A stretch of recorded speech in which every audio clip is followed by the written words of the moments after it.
hate to say that we were kidnapped and brought here. It's true. It's not hate to say that we were Jim Crow, discriminated and segregated. It's true. Our problem has been, as black people, we've always been concerned about white America, never about... I can't be a pessimist because I'm alive. To be a pessimist means that you have agreed that human life is an academic matter. We might not be back. I might be in jail. I might be anywhere. But when I leave, you can remember I said with the last words on my lips that I am a revolutionary. And you're going to have to keep on saying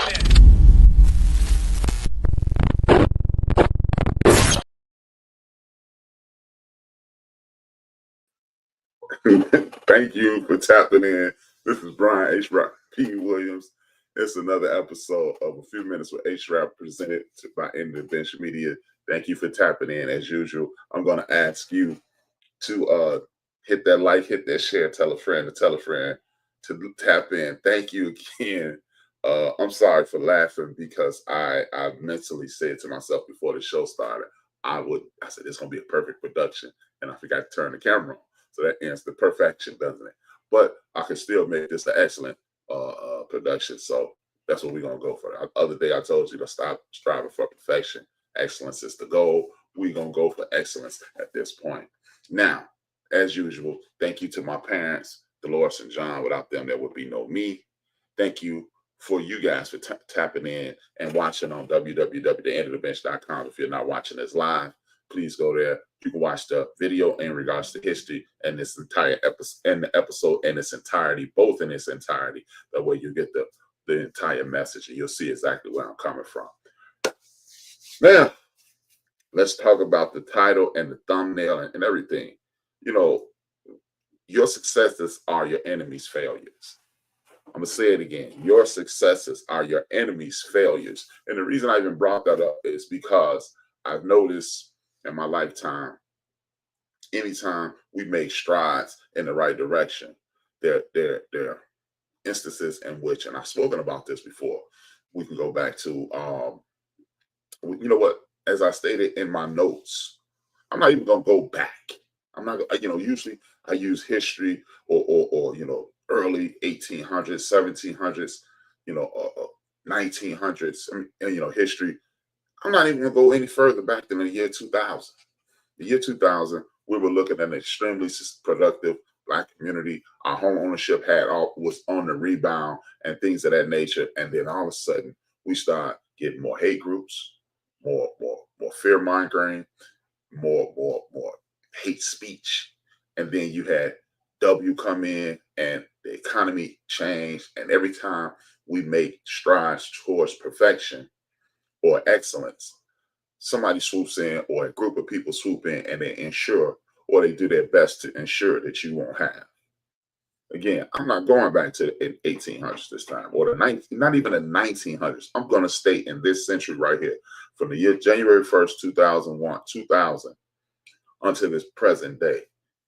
I'm going to show you how we're going to stay in that pocket 25 years. 25 years. Anybody who's watching this, you are at least, from what I'm looking at my statistics, you are at least 25 years old. So let's just stay in that pocket. Let's stay in that pocket. Hate groups. Where was the Proud Boys before the year 2000? Where were the Oath Keepers before the year 2000? Where was the Tea Party before the year 2000? Because you notice the more people that were established in government, the more people who were setting policy, the more people who would get on the Supreme Court and things of that nature. Anytime we had some improvement or means for improvement in our community, you had a group of people step up and say, hey, you know, we're going to organize, we're going to stop this foolishness, because that's the new code word. We're going to stop this foolishness. We're going to stop woke. We're going to stop DEI. We're going to stop critical race theory. Why is it that when the truth is starting to come to the surface, people organize to knock the truth out of the way? And we'll literally say, we don't want our children to get their feelings hurt. We don't want our children's growth stunted. Because if all you see on TV, all you see on social media, and all you see everywhere around the world is your people doing poorly, then what? You expect poor behavior. You anticipate, you expect poor poor behavior. When you look at things and see a negative connotation applied to any group, you expect it to be your people, and you assume that that's all you're capable of. How do you think our children feel? You have people who have put capitalism at the forefront. See, you can't be a true capitalist in a capitalistic system when you used to be the capital. How can you enter a system in which your blood, your sweat, your tears, your backbreaking work was the capital, and say, I'm a capitalist? So what you're doing is, in essence, volunteering for slavery. You are truly volunteering for slavery. And then you have foolish people that'll be watching this at some point, and they'll tap out right there. Well, I got to get money because I'm about money. No, you're not. You're not the manifestation of money. You're the manifestation of study. Because if you manifest study will bring you money. If you study the best to be the best bowler in the history of the world, you'll get paid because you'll practice and you'll get paid. If you want to be the best architect, you'll study that, and your work will manifest. See, we've been trained to look at something and say, that's what I can get paid off that. You say real estate, people, I'm gonna get paid off that. That may not be your passion. Why don't you chase who you are instead of chasing what is presented to you? See, a lot of times, that's why I work so hard at this program, because I know speaking, processing, giving out the information, I think I'm very good at that. I can connect things. And one of the compliments that a lot of people pay me is, hey man, you make things real simple. And you know what?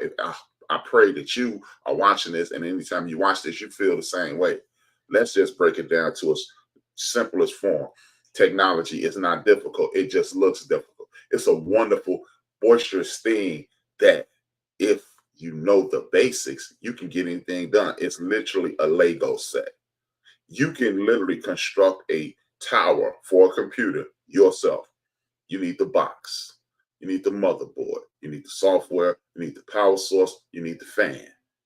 You need the hard drive and memory. That's it. You put it together and they all fit into slots and it will work. I've done it. I've done it with zero experience. I had a friend of mine introduce me to that literally 20 years ago. Oh, no, excuse me, 24 years ago. I did it. And that computer works to this day.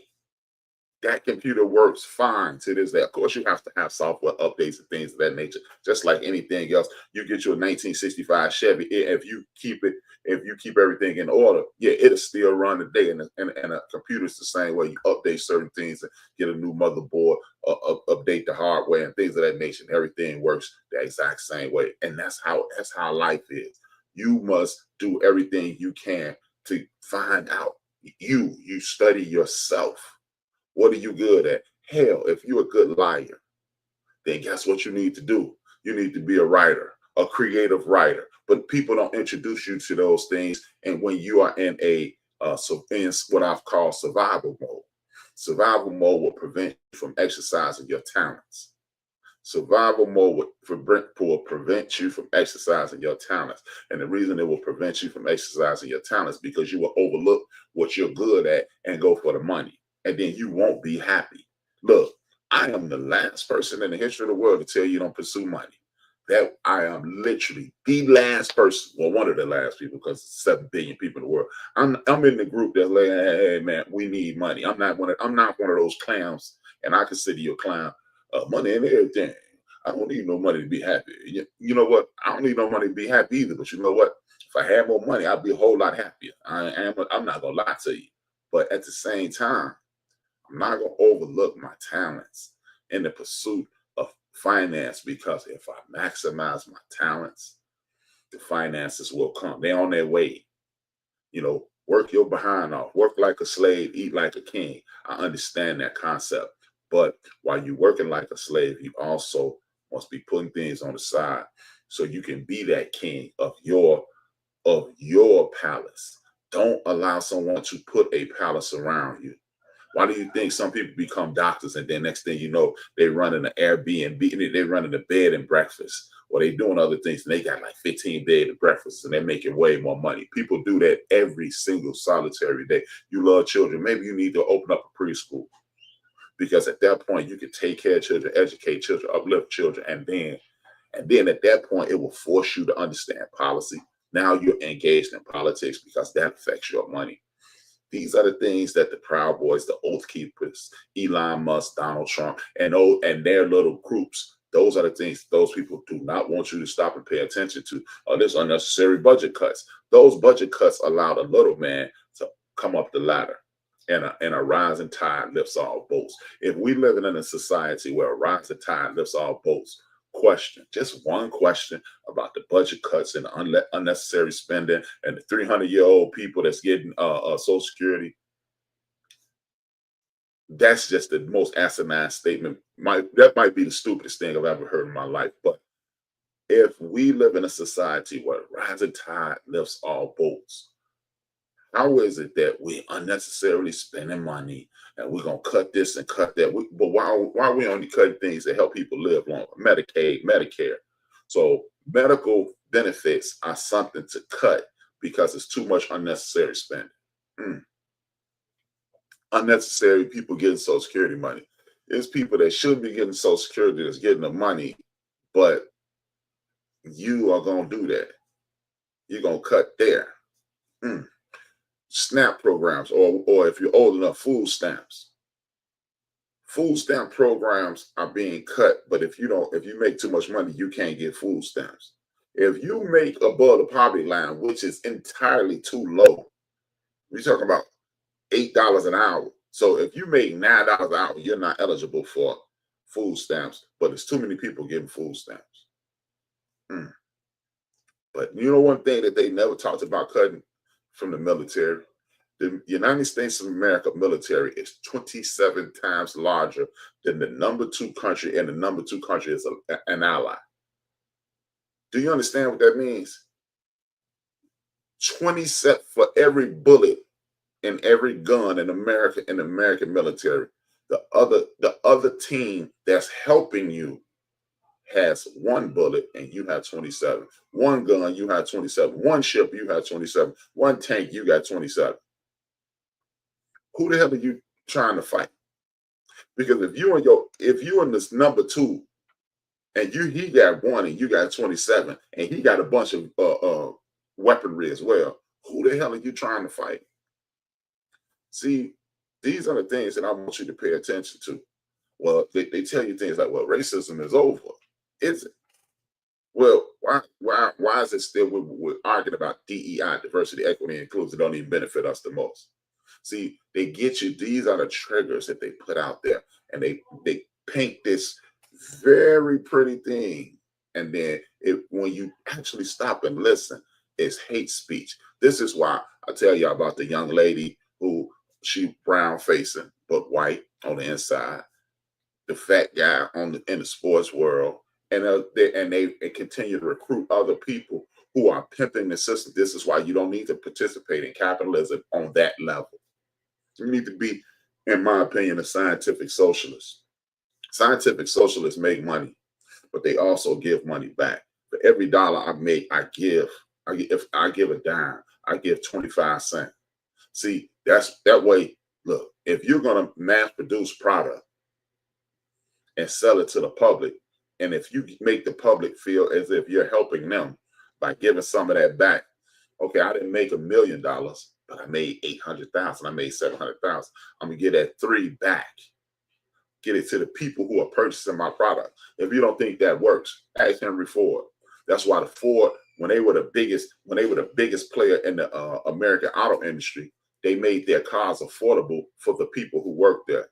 Because if they're driving, that means I can drive. And if I drive, then more people drive, and then I'll make more money. It's the same. It's supply and demand. If I can supply you, but you can't meet the demand of the car, what am I supplying? Why am I making 10,000 cars if only 1,000 people can afford? That means there's a lot of surplus. And that's what we need to get to the point of thinking. We need to supply our people with our products And then the demand for our products will increase because we love to point out these things. Oh, well, what they do, what we do, they follow us. Well, if they follow us and we start shopping with us, they'll start shopping with us. And the boat, the high tide is lifting all the boats nationwide. There has not been one instance, zero instance. Well, it may have been one or two, but there are very few instances in the history of the United States where the improvement of the Black community didn't improve the entire country. What is called as the Civil Rights era in the late 50s and the entire 60s. That helped women, that helped gay people, that helped Latino people, that helped Asian people, as well as our community.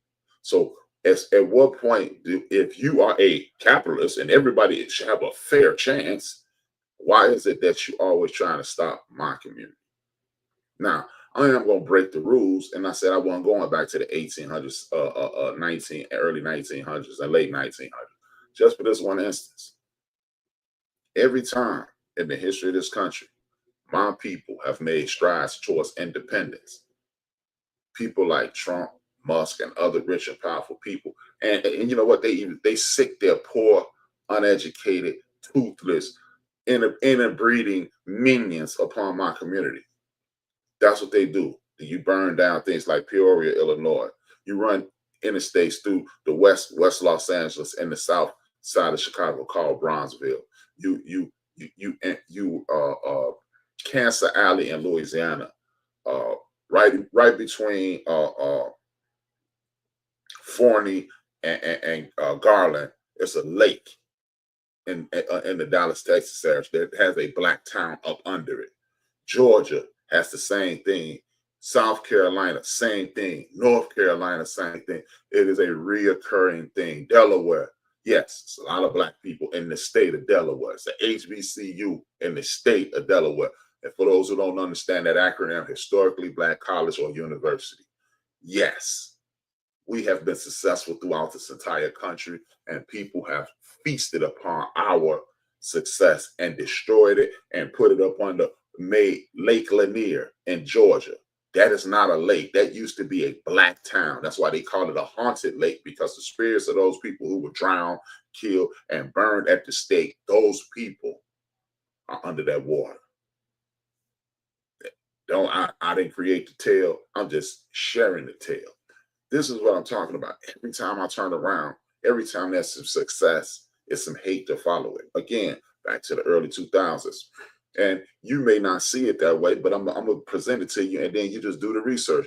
You had an insurgence of what is called hip-hop culture, neo-soul culture. You had independent music labels, where you had people like Jay Prince, you had people like Sean Combs, you had people like Marion Suge Knight, you had other people, Luther Campbell, and other people, Russell Simmons.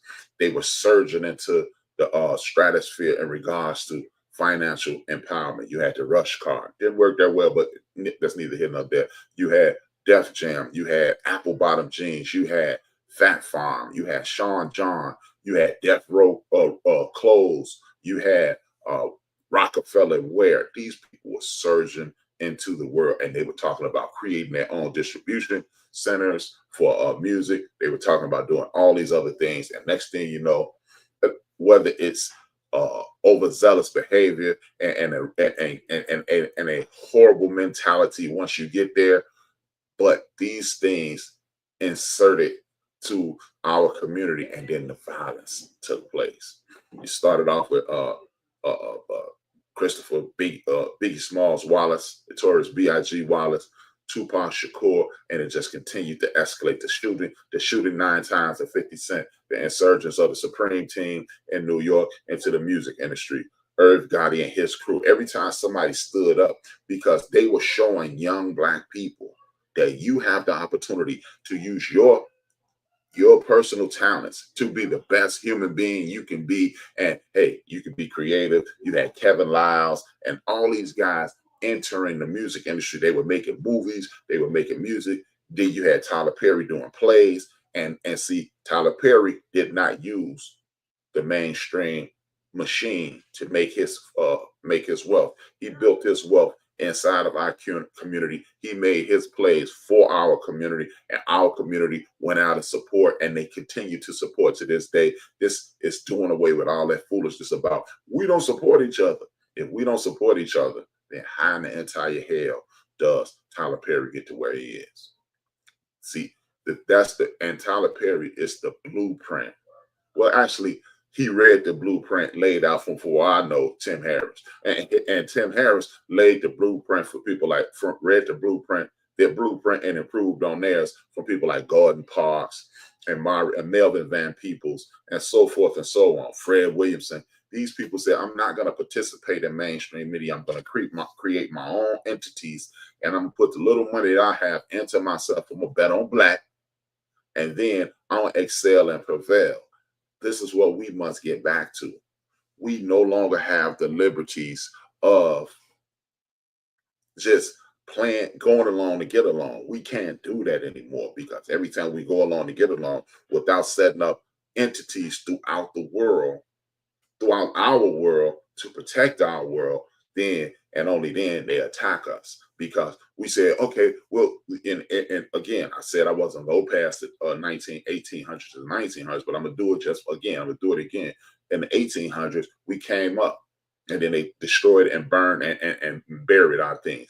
Then they created laws. People like Musk and Trump, they created laws to stop us redlining. They put us in certain areas. They put us in what is identified as the projects. In the 70s, you had the super influx of drugs, things like heroin and barbiturates and things of that nature. Then in the 80s, all of a sudden cocaine gets cheap, and they push that into our community. They defund our schools. They increase police. They create entities in which prisons will be made. And then all of a sudden, this mystical, magical chemical called white kryptonite, aka crack cocaine, enters our community. In the 90s, semi-automatic weapons, military-issued weapons, all of a sudden fall into the hands of young people. And this is how this thing progresses. And as I said, I'm going to stay in this pocket right here. From this point on, I'm not going any further back. It may be a reference or two, but I'm not going any further back than the year 2000, back to the R&B era. And I mentioned Sean Combs and Marion Knight and those guys, but I'm not talking about rhythm and blues. I'm talking about the Reagan and Bush era.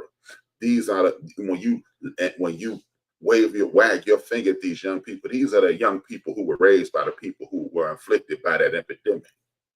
And guess what? We still somehow, as the great ancestor Maya Angelou said, and yet we rise. We continue to rise throughout all that tyranny and pain of the previous century. We continue to excel. We continue to step up. We continue to be the best we can be. Homeownership was on the rebound. Entrepreneurship was on the rebound, and all of a sudden, the bubble crashed. Man, you know how you destroy people who are financially illiterate, and that's not to knock anybody. Financial illiteracy means I don't know everything that you know about the financial system. That's all that means. We were financially illiterate, but we were striving to get homes, and they gave us BS loans to get rich off our ignorance once again, because we were trying to infiltrate their system, and they know the system, and they created the system. So when you come into the system, we can change the system anytime we want, because we don't teach you to know the system. We just teach you to participate in the system, which is kind of wicked. I was trying to avoid that adjective, but it is wicked to give somebody a game, tell them the basic rules of the game, but you don't tell them all the rules of the game, and then use the secondary rules to destroy them. That's wicked. But this is what we continue to participate in. I'm asking us to understand that for the rest of the time we're on this planet, we are at war. For the rest of the time we're on this planet, we are at war. And war doesn't mean bloodshed. War doesn't mean hate. War doesn't mean destruction. First and foremost, war comes when you need to protect what's yours. How do you protect what's yours? You're not the manifestation of money. You're the manifestation of study.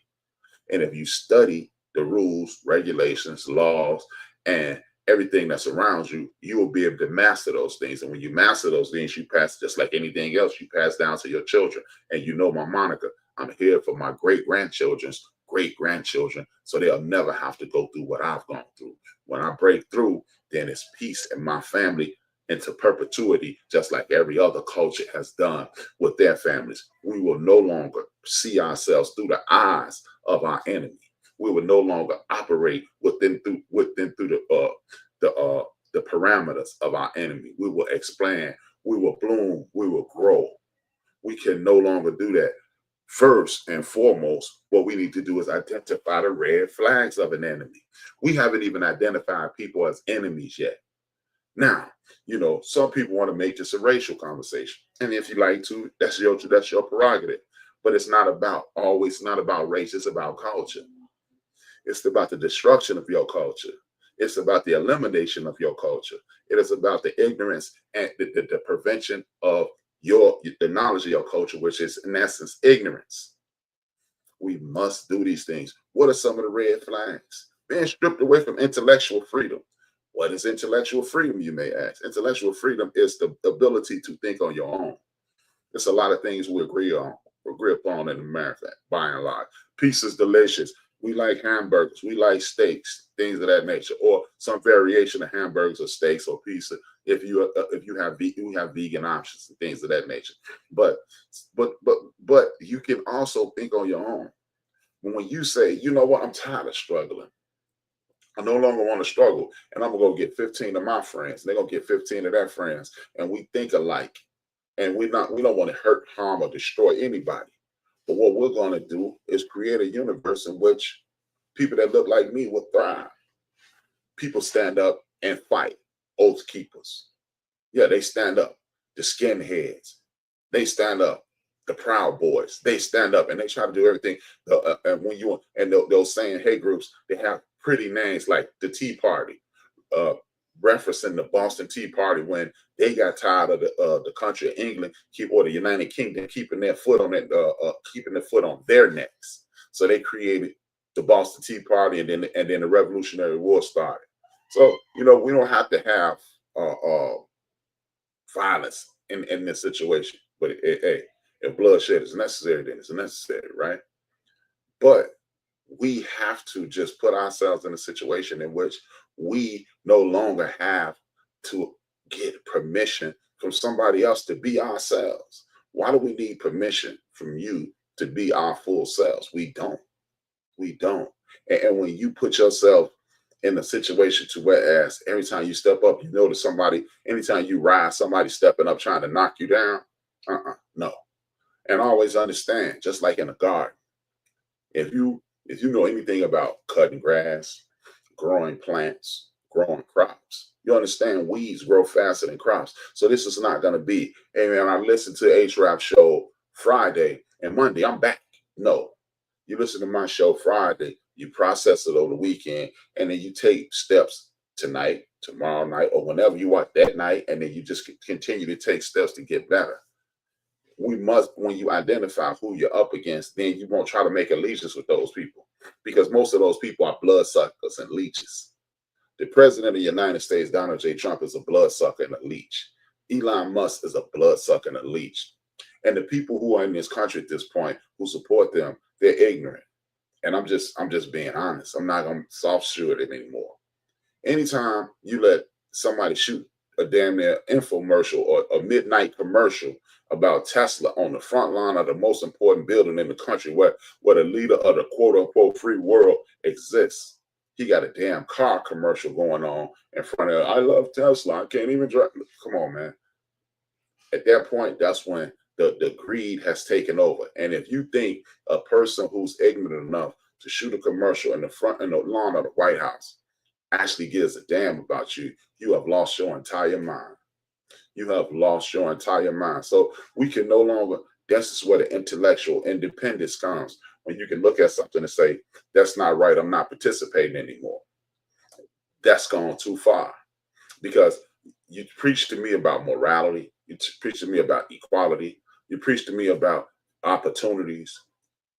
How is it that a car that most of us can't afford has the ability to have a commercial in the most important building in our country, in the house of the leader of the free world? That's not possible for any of us. This is a man You think a man who uses his child as a prop. He has the little boy with a meritocracy, because that presents a meritocracy, that presents the American standard. He loves his child. You don't think this is called propaganda? But we continue to fall for it. Another thing we must participate in is expressing. They target people for you to not like. Who do they target for you not like? At one point it was the gays. And then you had my community going, well, the gays get in front of us because they organized. You continue to embrace yourself and intertwine yourself into a system. Well, the people from the LGBTQIE community, you know what they did? They said, well, I don't want to do with that. Just give us what we need and we'll do everything else, because they understand if you're a part of our community and you're part of our clique, even though we're going to discriminate inside this too. So don't think it ain't going on inside of that. This is what lets you know that, as the great Malcolm X said, you're not some sad story or test subject. It ain't just you. They fighting over that too, but what they do is organize so I can get what I want. We're going to come together so we can get what we want, which is rights, equality, and things of that nature, because they know there's people in their crews in the Senate, there's people in their crews in the House of Representatives, there's people there in their crew that are in all phases of government and business. But what we'll do is make sure we can get our rights, and then we'll work through the system. That's what the people that look like this need to be saying. I don't care who you pray to. I don't care who you lay with. I don't care what school you went to or what neighborhood you're from. It's us versus the people who introduce the world to hate. And that's just it. You can make it race. You can make it whatever. But those are the things that are stopping us. And then once my people rose up and said, you know what? I don't have no issue with the gay people, because if you look throughout the urban communities throughout the United States of America, it's always a person who's part of the LGBTQ, and that person is probably friendly with most people. It's like that in every neighborhood I ever lived in Chicago, Illinois. It's always like that. You had David, you had this cat named Papa, you had this guy named Michael. And when I went up to the north side, it was this dude. I ain't gonna say their names because David, Papa, and Michael is regular names, but you had guys in that neighborhood.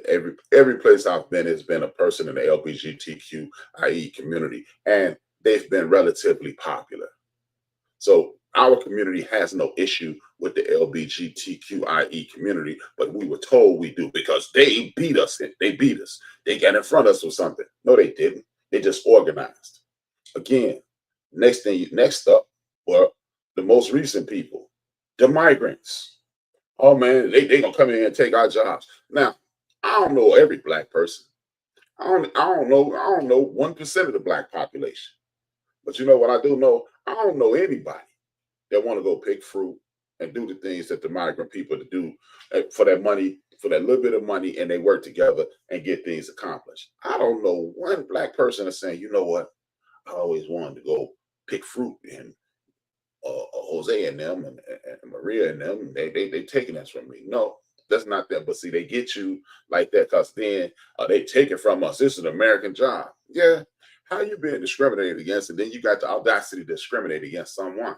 And if I've offended somebody with Jose and Maria, please, I was just using generic names. Just like if you hear me say Tyrone and Shanika, let's not get carried away. Stay focused. If you offended, stay focused. Now, if that's the case, then why are you worried about those people? Because you don't want those jobs. A lot of those migrant people do menial labor. It's a guy in Wisconsin I was just looking at on the news the other day. He said if they deport all the migrants, his farm is going to shut down because white people don't want to do his job.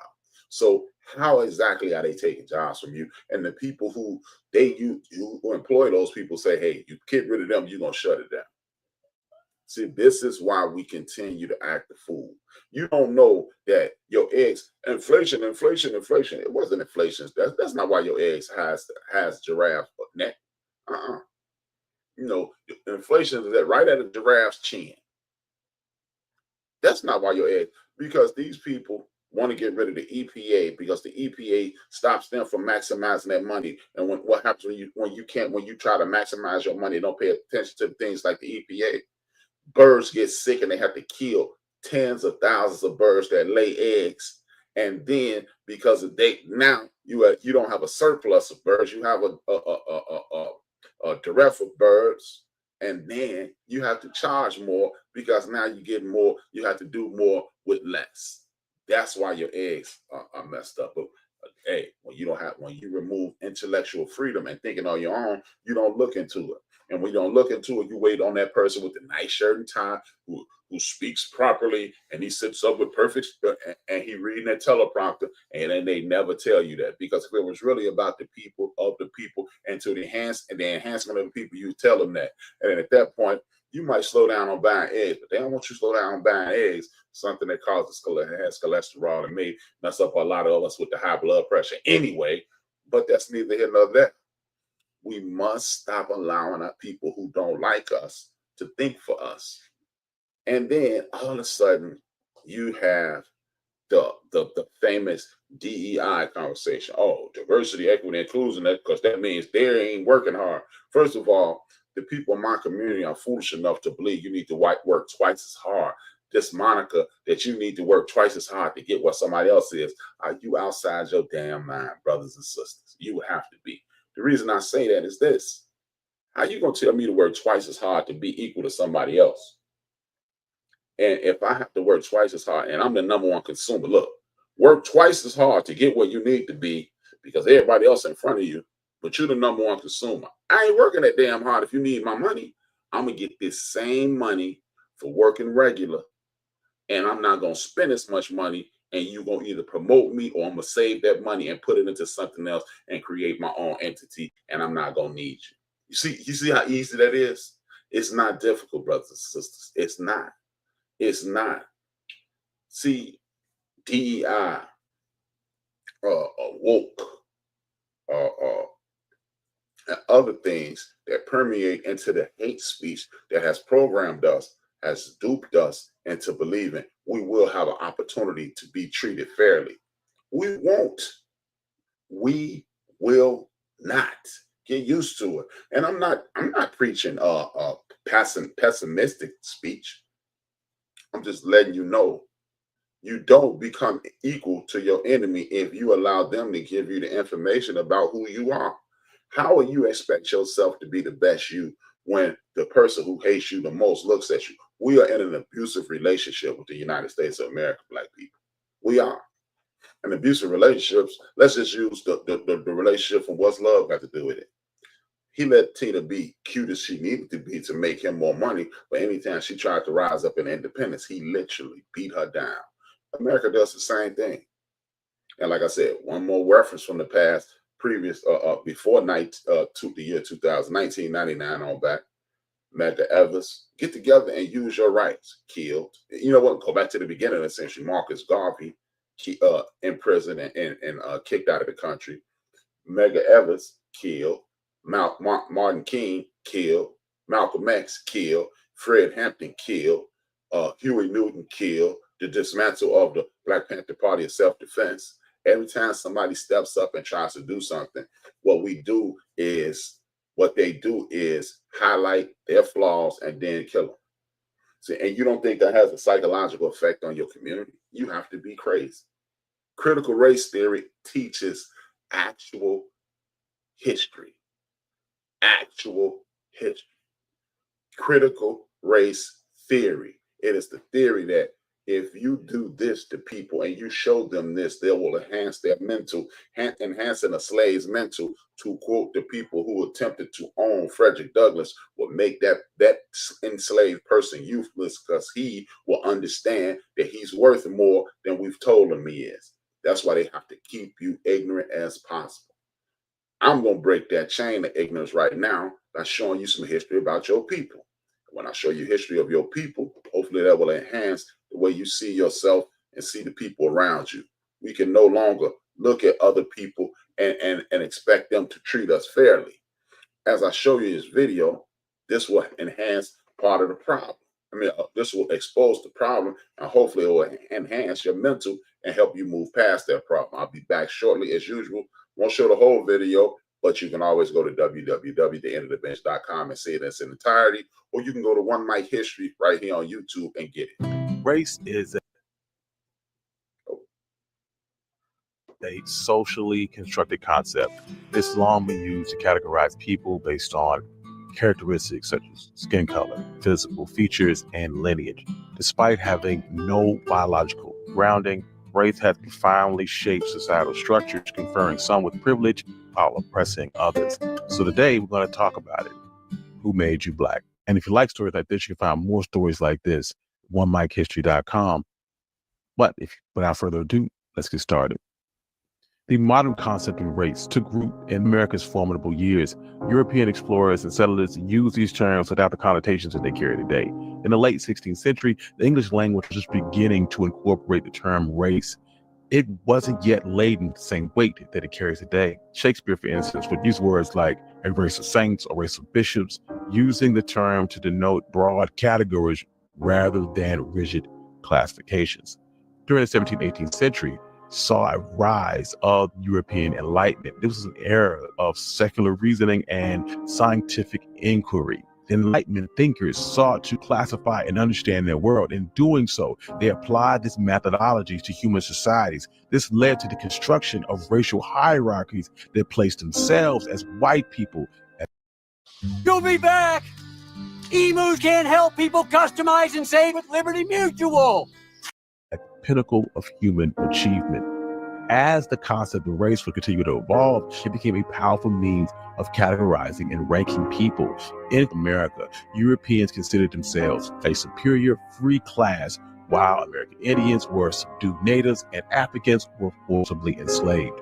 These racial distinctions eventually became formalized, laying the groundwork for societal structures that would permeate every facet of America with discrimination and inequality.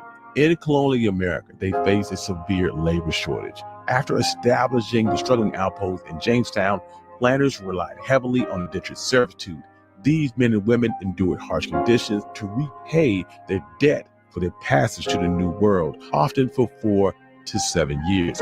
However, this steady influx of laborers from England had begun to decline, prompting colonial leaders to seek alternative means to maintain their stranglehold on the working class and secure a reliable labor force. Their solution was to stratify the society in racial categories, culminating in permanent African slavery.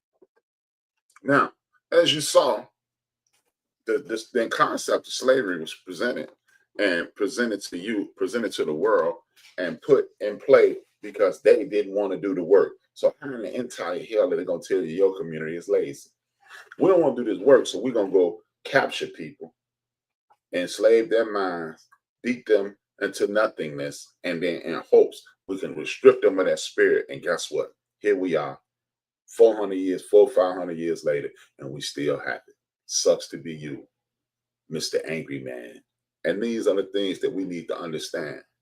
This is why I established at the top of the program that you're in the midst of a war. You are definitely in the midst of a war. And when you are in the midst of a war, you must establish your enemy. Your enemy is not someone you must destroy, kill, or annihilate. It isn't. What you need to do is be aware, educate, and enhance your mind, body, and soul when you're fighting this person, because they're not. The only reason they attack you is because, as the great Malcolm X said, they don't attack you in one-on-one, they attack you as a group. And they attack individuals, and they attack small pockets of you while they have you outnumbered 12, 15 to 1. And that's what and then they reduce your mind and they make you believe that you've done something wrong, like you're a hard case or something. But that's not the case. We outnumber every culture on the planet. The continent of Africa is the greatest land mass in America. And I don't mean great, I mean on Earth.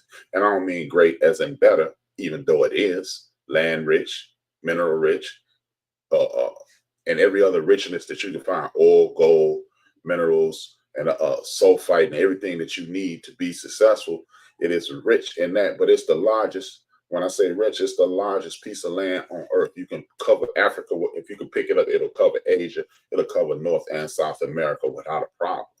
So so how is it that you've been duped into believing you're a minority? You're not.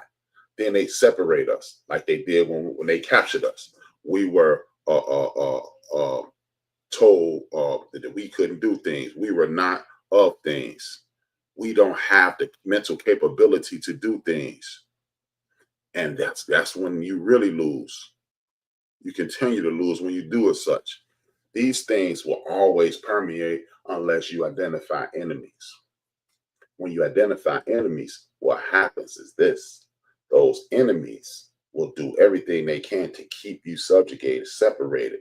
They would capture architects. They would they would leave doctors over there because they know that doctors not only heal your body, they heal your mental and physical, they heal your spiritual and mental. So they leave the doctors. They would probably kill them.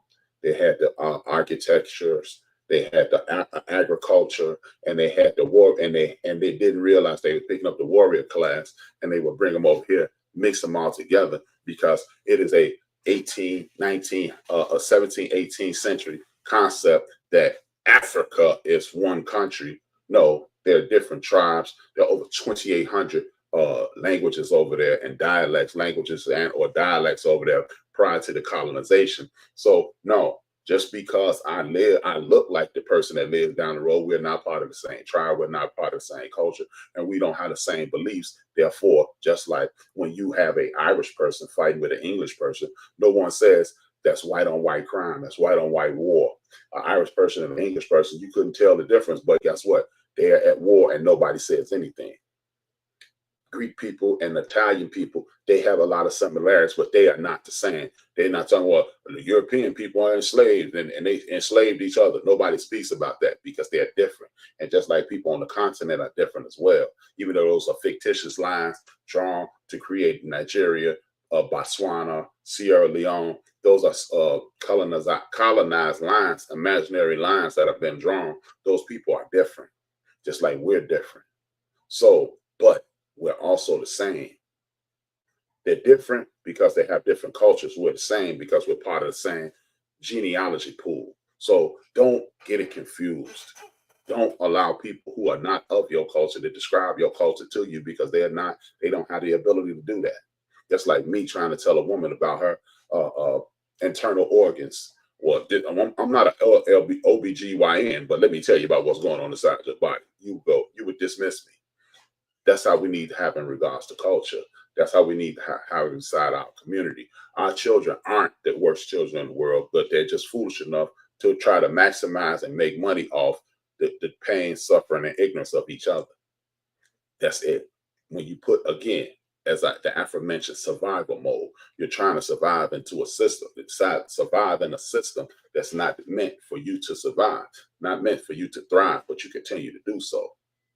This is what we need to do. At that point, once we identify enemies, we will also take into account what our allies have been through.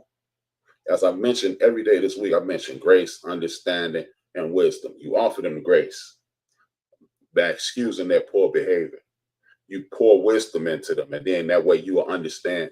Once you offer them grace and pour wisdom, then they'll communicate with you, or you'll understand why they are acting indifferent towards the people that look like you.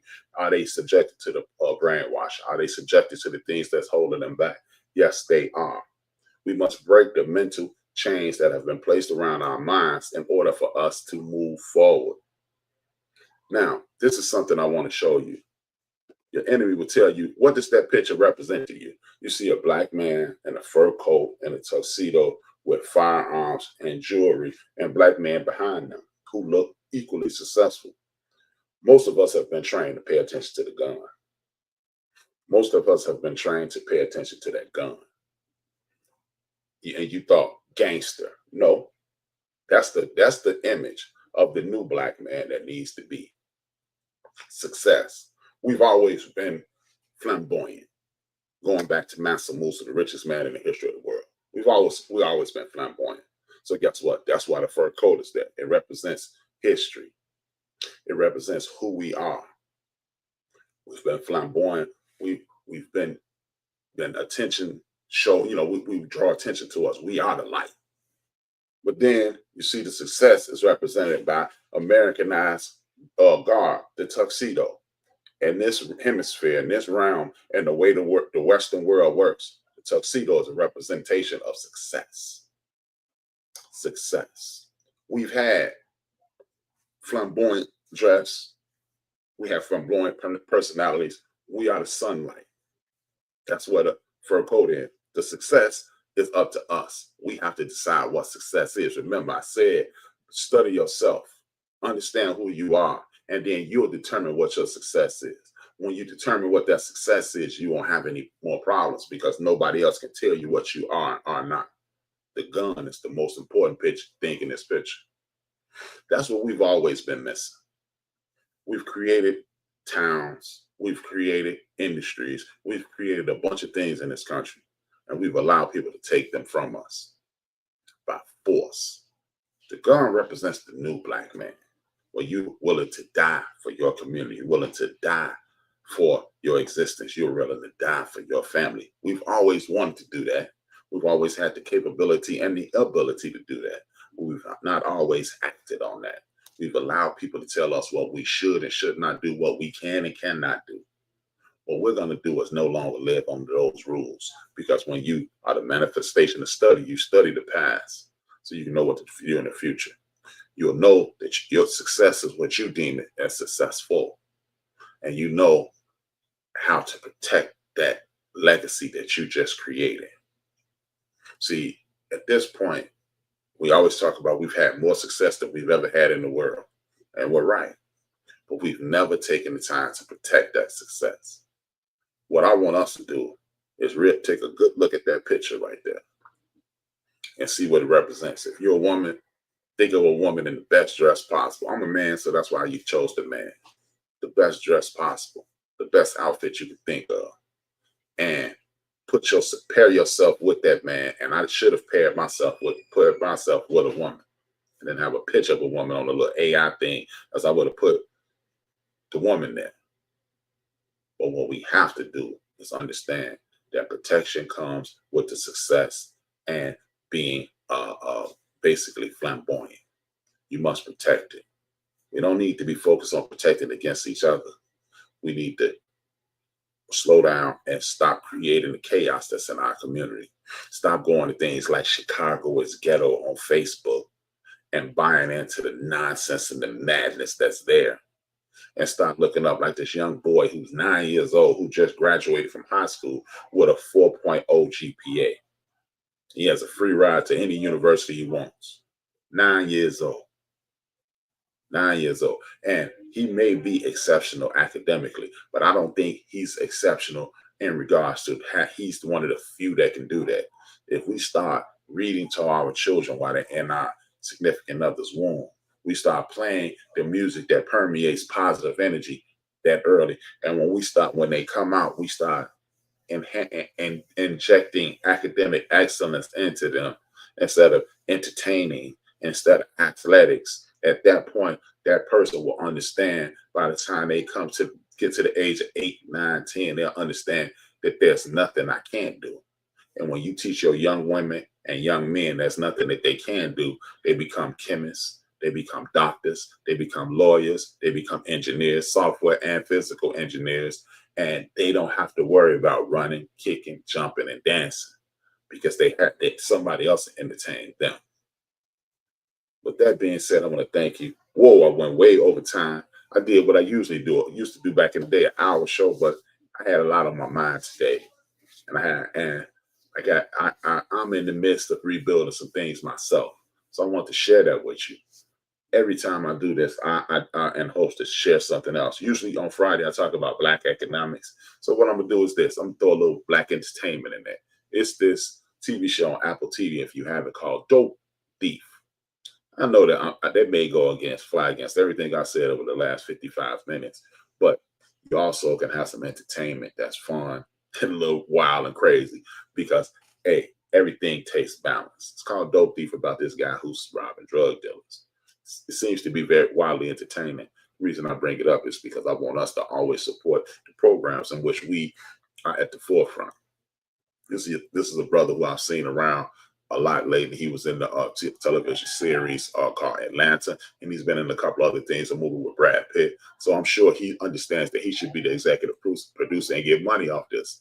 So we're going to help us to enhance our identities, enhance our abilities. So He's inspiring young people to be producers, directors, actors, and so forth and so on. And we are going to continue to be successful on every front in the United States of America. With that being said, y'all already know I'll see you Monday afternoon or Monday morning. Depends on how I'm feeling. I'm thinking about doing things very early and then give you an opportunity to see this throughout the day. But with that being said, 2 fingers, 1 word. Before I go, I want you to hit that like. I want you to hit that share. Tell a friend to tap in. And I also want you to visit that place right there, www.thaendofdabench.com, www.thaendofdabench.com. It allows me to get more traction. More traction I have, the more information I get to you, the more information I get to you, the more success I have, the more success I have. You don't have to go to work anymore. With that being said, 2 fingers.